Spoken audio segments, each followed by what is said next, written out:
Hola, buenos días. Hablaremos hoy de la bibliometría. ¿Cuál es su propósito en la comunicación científica? ¿De qué me sirve saber esto? ¿Qué hace mi institución educativa que pueda valorarse desde una perspectiva estadística? Además, lo que yo estudie, la ciencia donde yo aporte algo nuevo, ¿será importante para la humanidad o para mí? Bueno, entonces hablaremos de la bibliometría, presentaremos primero su definición y los términos relacionados con esta disciplina. Poco después comentaremos los estudios realizados en la UAP que la colocan en lugares prominentes en el ámbito de la investigación científica respecto de otras universidades. Finalmente presentaremos un caso bibliométrico desde la ciencia lingüística, tomando como referencia el 13º Congreso Internacional de la Asociación de Lingüística y Filología de América Latina, la ALFAL, un congreso al cual asistí. Nuestras palabras claves, ¿sí? Bibliometría o bibliotecometría, bibliometría, bibliometrics, bibliometry, informetría, cienciometría, bibliotecología. Estudios bibliométricos, investigación bibliométrica, indizar, proviene de índice, las citas que se hacen de trabajos realizados, la indización, ¿sí? Revistas indizadas y documentos indizados, es decir, las citas que se hacen de un trabajo de investigación en otros trabajos posteriores. Bibliotecometría, ese es un término acuñado en 1948, bibliometría, ¿sí? Aquí tenemos el término acuñado en 1989, luego utilizado en 1995, informetría, ¿sí? eh, propuesto en 1979, ¿sí? Cienciometría, también propuesto en 1969, y cienciometría no solamente de Nalimov Mulsenko, sino también de Dolores Alcaray, ¿sí? Que es llamada así cuando los estudios se realizan sobre la producción y productividad de los autores científicos de los organismos de investigación o de escuelas. ¿Qué son los estudios bibliométricos? Pues son la aplicación de las matemáticas y métodos estadísticos a toda fuente escrita que esté basada en las facetas de la comunicación y que considere los elementos tales como autores, título de la publicación, el tipo de documento, el idioma, resumen, que haya un resumen, y las palabras clave o descriptores en ese documento, en esa investigación. Sí, los estudios bibliométricos se basan principalmente en bases de datos, principal fuente de acopio.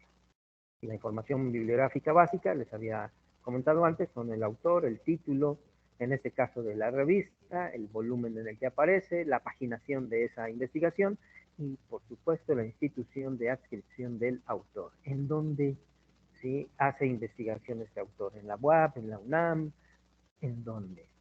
¿Sí? Bueno, particularmente estos estudios bibliométricos nos dicen que el autor excluye a los coautores, porque pues nada más aparece uno. Y estos estudios bibliométricos también tiene una característica que es la cuantificación de las investigaciones y de las citas. ¿Qué artículos han sido publicados y cuántos de estos han sido citados? Eso es muy importante, porque estas citas, esa indicación, evalúa precisamente la actividad científica. No solamente ello, sino que también habla del avance de la ciencia, en este caso de la ciencia mexicana, y de la productividad de los investigadores. ¿Cuántos trabajos de investigación realizan en un año? ¿Uno, dos, cinco? ¿Cuántos? Pero bueno, la validez pues, de esta bibliometría a veces es cuestionada. ¿Por qué?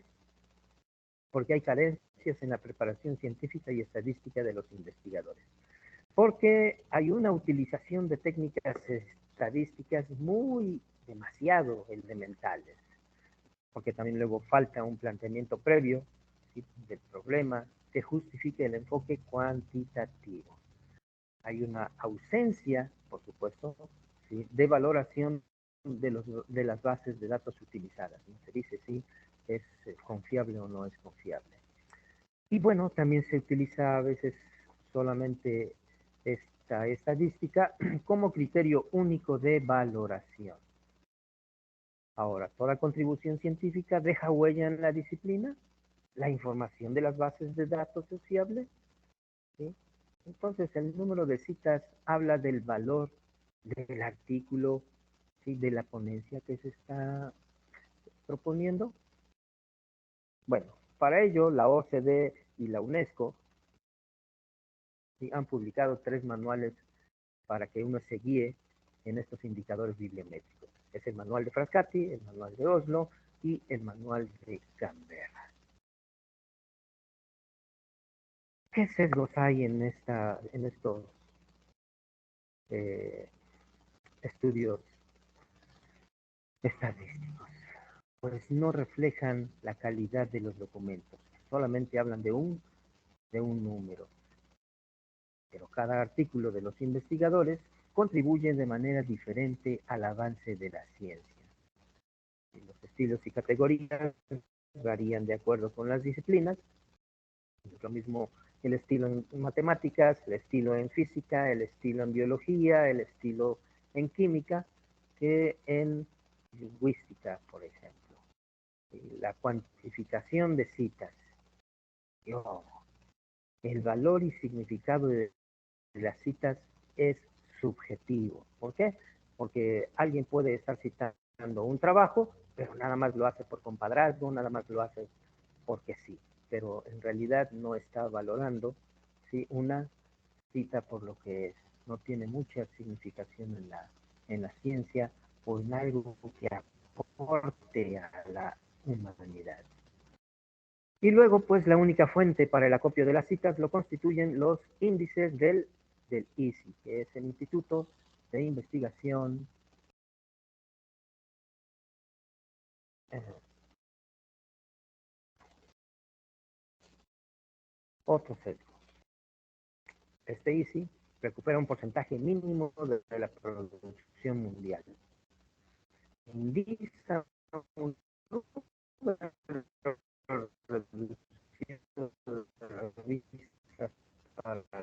de la periferia, o sea que es un instituto el cual se especializa en decir si un artículo, si una en todas las demás lenguas o los demás trabajos. Bueno, pues he aquí los problemas en esto, además de que privilegia la investigación básica frente a la aplicada, y no todos los trabajos se citan de manera rápida. Entonces, ¿qué investigación significativa se genera en México? Con autores mexicanos o extranjeros que laboran en México. En fin, estos científicos, estudiantes, becarios y técnicos que buscan tener un dinero extra para la investigación o para las instalaciones o para insumos o para tener recursos económicos o además el reconocimiento, pues deben de hacer una investigación prominente. Los países receptores de los artículos de México, bueno, pues son Estados Unidos y Gran Bretaña, a pesar de que la mayor parte o la mayor cantidad de investigación significativa la hacen estos 2 países. Pero también tenemos a los Países Bajos, que tienen las editoriales de gran prestigio. Uno quisiera entonces publicar en una de esas editoriales, pero pues es difícil. Luego la UNAM y el CINVESTAB, que es el Centro de Investigación y Estudios Avanzados del Instituto Politécnico Nacional, son los institutos o las instituciones que van a la vanguardia en investigación. Pero veamos un ejemplo ahora. ¿Sí? La web Cuenta, según esta publicación de 2019, la UAP cuenta con 63 patentes.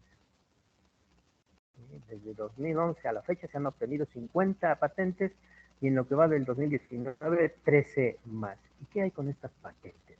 ¿No? ¿Sí?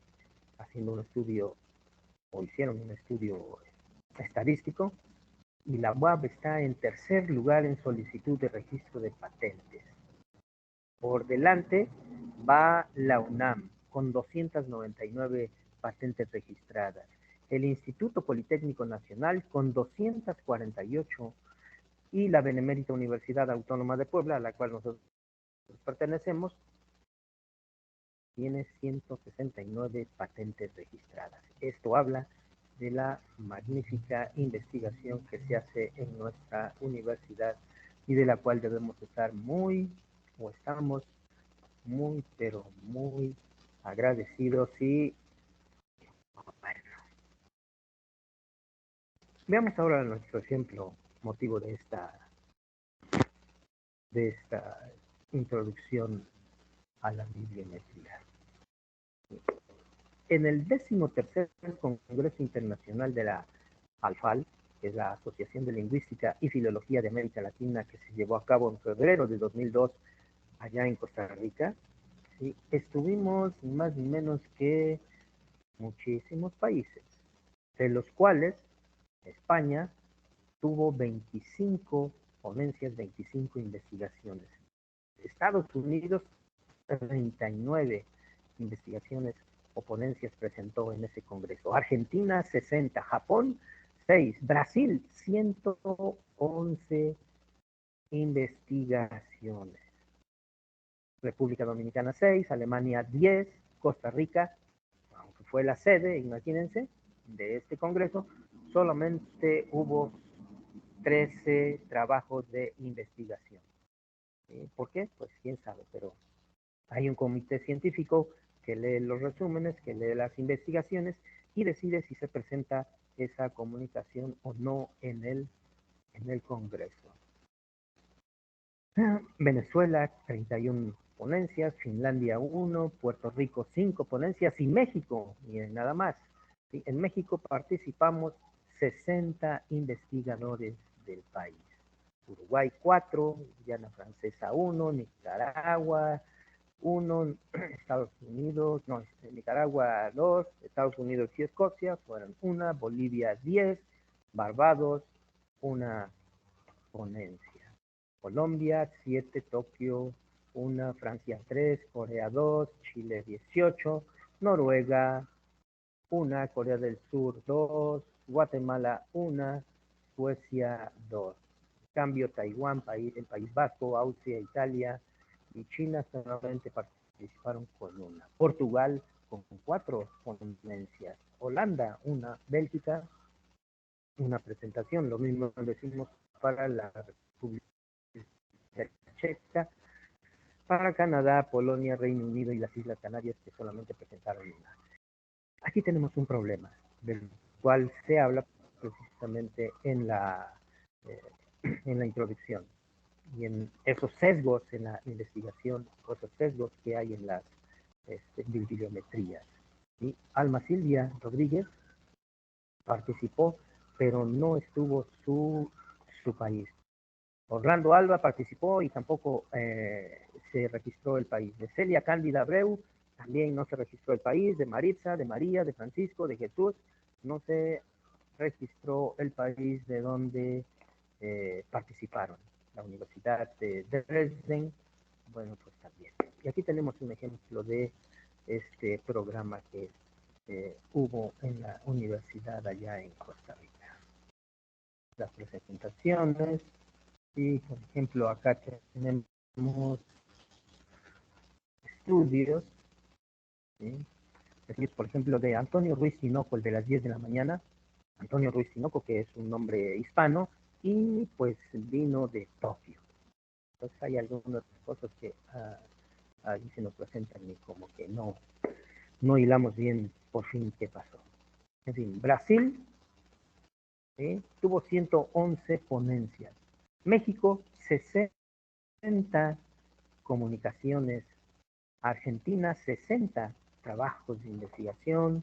Estados Unidos, 39. Venezuela, 31. España, 25. Estos son los países que fueron más fructíferos en ese Congreso Internacional. Y estamos aplicando aquí precisamente la estadística. Conclusiones. Nuestra principal fuente de copia para esta investigación fue el programa del Congreso de la ALFAL. Existe información bibliográfica básica, por supuesto, está el autor, el título no, porque no fue de una revista o de una ponencia. No hay un volumen, en este caso, hay una paginación, por supuesto, pero tampoco se nos arrojó, se nos colocó la institución de adscripción del autor. Así que no podemos decir si todas esas 60 presentaciones de México fueron de la UNAM algunas, fueron del Colegio de México otras, fueron de la Universidad Autónoma de México, o fueron de la Benemérita Universidad Autónoma de Puebla, o cualquier otra institución. Pero bueno, la cuantificación de estas investigaciones que hicimos, entonces en primer lugar va México, Brasil, y México y Argentina se disputan el segundo lugar. Pero bueno, yo diría que México va a la vanguardia, por lo menos con una más, ¿sí? Porque, por ejemplo, Lope Blanch apareció como investigador de España, cuando en realidad está trabajando en la Universidad Nacional Autónoma de México y donde ha hecho la mayor parte de sus aportaciones a la lingüística. Bueno, pues aquí evaluamos la actividad científica de los países, dijimos cuál es el que prepondera, y por otra parte podemos señalar el avance de la ciencia mexicana en la lingüística. Pues en el área lingüística, la utilización de técnicas estadísticas elementales, pues nada más se hizo el conteo, aunque se niega de esta utilización. Hay un planteamiento, o hubo un planteamiento previo que justificó este enfoque cuantitativo, que fue la aplicación de la estadística, de la bibliometría, para concluir cuántos participantes hubo de cada país. Y la valoración de las bases de datos utilizadas, bueno, pues la publicación del programa, ya es una de la que se puede dar fe, ¿sí? Y pues utilizarlo como criterio único de evaluación es una de las grandes cuestiones, pero en este caso es confiable. La información de las bases de datos también fue fiable porque se trata de una publicación. Esta investigación no refleja la calidad de los documentos en ninguna de las cuestiones bibliométricas, pero sí refleja una investigación que se hace en los países. Cada artículo de los investigadores contribuye de manera diferente al avance de la ciencia. Y finalmente, los resultados obtenidos son importantes para señalar qué país aportó más investigación lingüística en este Congreso Internacional de la ALFAL en febrero de 2002 allá en Costa Rica. Eso fue muy rápido. Les agradezco su atención.